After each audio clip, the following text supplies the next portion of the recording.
Ya, bagaimana menggairahkan pasar modal masih menjadi topik bahasan, dan di segmen akhir ini tentu akan membahas mengenai ke depan seperti apa, bagaimana pasar modal menjaga likuiditas agar juga pemain-pemain atau investor-investor ini lebih bergairah untuk masuk di pasar modal Indonesia, karena selama ini kita lihat mulai banyak pesaing di pasar modal lain. Ya Pak Alvino, kalau kita lihat gimana sih menjaga likuiditas supaya aktiviti daripada pasar modal ini akan bergairah terus ya, terutama kalau kita lihat kan tadi yang aktif saham-saham kan terbatas. Nah, bagaimana supaya juga saham-saham lain itu diaktifkan dan juga likuiditasnya seperti apa? Tentunya banyak hal. Satu, untuk menguatkan brokernya. Menguatkan brokernya itu tentu ada banyak faktor. Satu, kita tentunya maunya tuh broker itu bisa bottom line-nya tuh positif. Untuk bisa positif tentunya harus ada kue yang dilakukan atau dinikmati oleh si broker. Dan sekarang ini yang banyak dikeluhkan oleh pelaku pasar itu adalah fraksi harga. Itu kita dengarkan langsung dari semua broker, mayoritas itu minta perubahan harga. Nah, perubahan harga kemana, di level berapa, apa kembali yang sebelumnya. Tapi kita juga tidak gegabah untuk melakukan hal itu. Kita mengkaji. Selama ini kita lihat data yang ada, nilai transaksi maupun value transaksi sebelum perubahan dengan sesudah perubahan fraksi harga, yang tadinya ada 5 fraksi menjadi 3 fraksi dengan range tertentu. Ada range harga tertentu yang kita lihat bahwa ini ada terjadi penurunan di transaksi value maupun volume. Nah, range tertentu itulah yang akan kita lakukan perubahan. Jadi dari 5 menjadi 3. Nah, dan di market itu ada 2 sisi, ada 2 kubu. Untuk yang foreign company yang dia punya client base rata-rata itu adalah high net worth ataupun asing, mereka tidak mau ada perubahan. Nah, tapi di satu sisi di local investor, mereka maunya ada perubahan. Tapi yang local investor setelah kita analisa ternyata transaksi mereka yang banyak sekali terjadi di range harga di bawah 5.000. Di atas 5.000 itu yang foreign investor. Nah, di situ kita tidak akan lakukan perubahan. Jadi dua-duanya kita dua-duanya win-win solution. Kita sudah bicara dengan pihak broker asing maupun yang lokal, dan saya yakin mereka tuh akan sangat menyambut dengan baik dan akan meningkatkan trading value ke depannya. Nah, mulai besok sebenarnya kita sudah akan kirimkan surat itu rule making rule. Jadi sesuai dengan aturan OJK.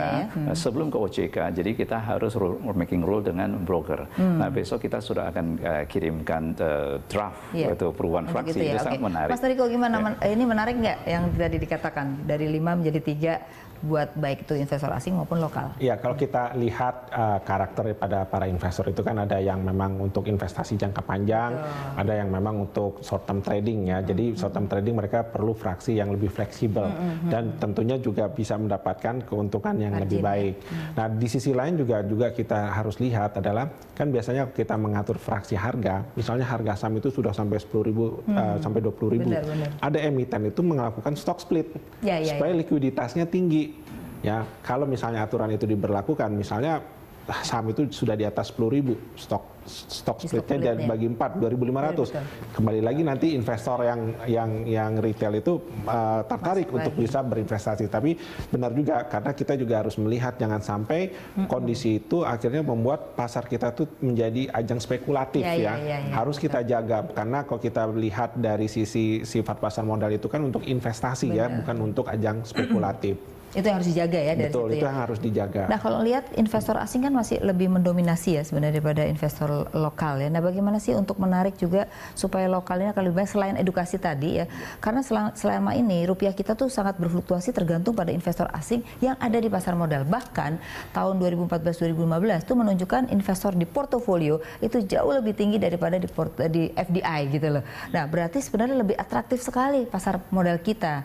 Nah, apakah akan diberikan justru kekuasaan kepada mereka, tapi domestik ini menjadi tidak seimbang gitu. Nah, ketika kita bicara emiten dikasih pajak ya, misalnya 40% ke atas dikasih kebebasan 5%, pajak dikurangi. Tapi bagi investornya sendiri apa sih sebenarnya yang bisa membuat mereka menarik di investasi gitu? Itu satu. Kita lihat sekarang ini sebenarnya itu komposisi domestik and foreign.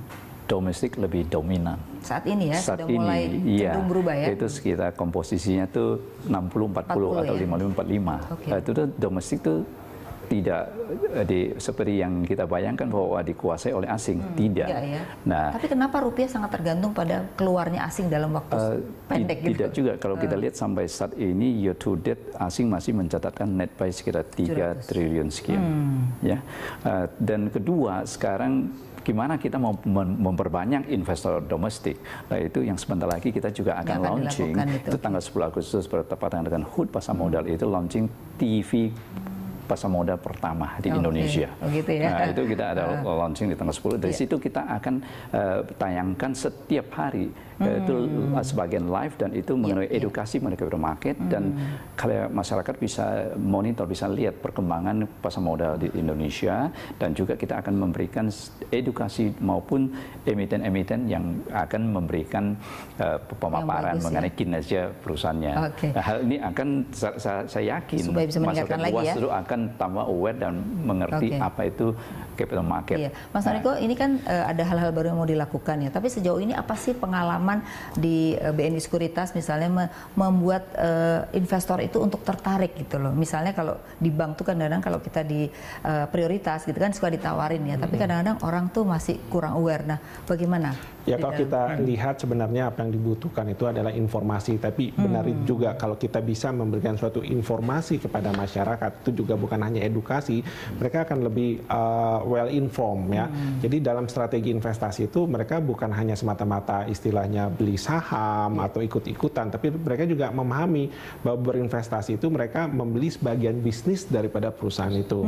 Nah, tentunya harus lebih tahu informasi mengenai perusahaan itu. Nah, kadang-kala informasi yang didapat itu relatif sudah mulai banyak sekarang ini ya, mulai dari media TV, media cetak ya.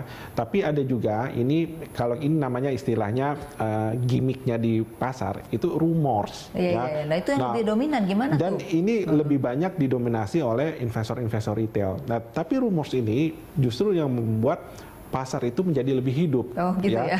Jadi nggak apa-apa tuh kalau kayak gitu. Ya tentunya rumors ini ya kita melihat fakta ya, rumors itu ada gitu ya. Tapi kita kan kadang-kala memperhatikan apakah investor-investor itu memang kecenderungannya itu berinvestasi atas dasar rumors itu. Kalau kita lihat memang bisa saja tentunya investor-investor yang melihat arti resiko itu ya itu seperti spekulatif gitu ya. Tetapi bagi investor yang memang sudah memiliki kriteria investasi yang jelas, mereka akan sangat memperhatikan hal itu. Jadi dari sisi edukasi dan informasi kepada publik itu kalau bisa itu sebanyak-banyaknya ya. Apalagi kalau kita lihat bisa tereliminasi. Iya, media-media TV itu sangat penting ya. Apalagi ada media TV khusus untuk pasar modal, tentunya ini akan memberikan informasi yang lebih baik lagi bagi masyarakat publik. Nah, kadang-kadang gini, analis-analis nih seperti Mas Noriko nih sering mendapat informasi lebih dulu dan akhirnya rumors itu muncul.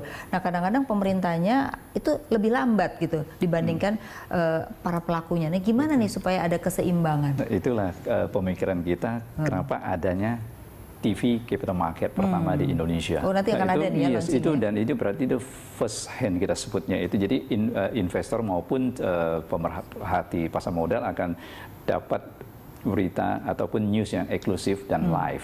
Jadi kita akan datangkan emiten yang akan berbicara. Semua emiten kita akan undang. Juga termasuk produk-produk ETF yang selama ini banyak sekali masyarakat yang tidak mengetahui. Bahkan pelaku pasar tidak mengetahui secara persis apa itu ETF. ETF itu sebenarnya boleh bilang itu adalah salah satu produk yang untuk hedging daripada itu. Nah, itu sangat menarik. Benar. Nah, itu kita akan gunakan media ini untuk memberikan jadi nanti TV itu khusus untuk informasi. Nah, kedua kita lihat saat ini di mall di seluruh Indonesia mana ada kita pernah lihat ada screen TV menyangkut mengenai capital market atau running trade. Nanti akan ada semua. Kita akan menuju ke sana. Ya, karena kalau kita ke mall kita lihat paling ada iklan untuk konsumsi atau saham nggak ada di situ. Saham tidak ada. Itu awareness itu yang kita harus berikan dulu. Dan kedua di situ edukasi mengenai apa sih saham. Terus kita contoh kita semua rata-rata punya tabungan di bank tertentu. Quote unquote sebenarnya bank tersebut sudah listed di Bursa Efek. Nah, kita percayakan dana kita ke bank tersebut dan kita yakin perusahaan tersebut pasti make money. Makanya saya berani taruh uang saya di bank tersebut dan dapat bunga sekian. Kenapa kita tidak beli sahamnya? Artinya kita membeli perusahaan tersebut. Membeli masa depan daripada emiten itu yang kita mesti memberikan edukasi kepada masyarakat. Jadi ini bagus ya Mas Noriko ya, diterima ya dengan kondisi. Kita pelaku industri memang sangat welcome ya dengan hal-hal yang sangat edukatif dan juga memberikan informasi yang cukup luas. Tapi memang ada hal yang perlu juga kita perhatikan adalah bahwa pengetahuan ini bukan hanya untuk di masyarakat kota. Yang sayangnya ini hanya bisa diakses oleh masyarakat kota. Padahal kalau kita ingin memperkuat industri pasar di daerah ya. Iya, itu untuk memperkuat pasar modal kita. Banyak di daerah itu yang mereka memiliki dana besar, tapi akses informasinya terbatas. Mungkin perlu diperhatikan ya Pak, tidak di kota besar ya. Karena saya lihat cabang-cabang broker juga banyak di kota besar nih, sampai ke sana gitu. Dan kedua, resourcesnya masih kurang. Dan kalau kita perhatiin di salah satu paket yang dikeluarkan oleh OJK itu sangat bagus, yaitu menyangkut WPPE, izin bagi marketing. Saat ini kan sangat sekali minim lah kita lihat jumlah marketing kita yang punya license. Saya rasa kurang dari 5.000. Berarti dia jangkau nasabahnya sangat terbatas. Dengan adanya paket ini berarti akan dipermudah untuk mendapatkan izin. Baik Pak Alvino, banyak hal sebenarnya kita pengen ngomongin lagi tapi udah habis waktunya gitu ya Pak Alvino dan Pak Noriko, terima kasih ya.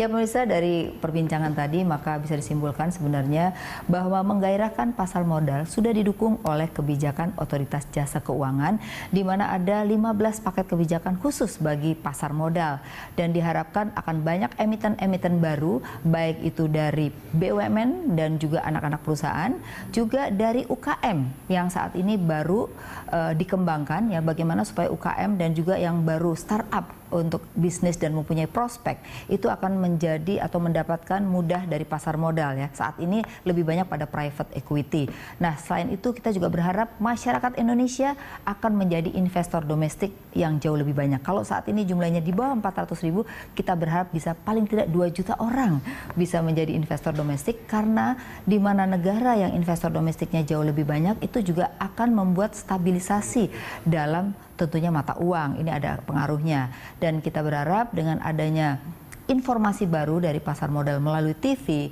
diharapkan juga sosialisasinya akan berjalan tidak hanya di kota-kota besar, tapi kita juga berharap daerah-daerah juga bisa berinvestasi di pasar modal, sehingga Indonesia yang penduduknya 250 juta tentunya tidak hanya pada sektor perbankan saja, tapi pasar modal akan menjadi prospek yang juga menggairahkan bagi investor.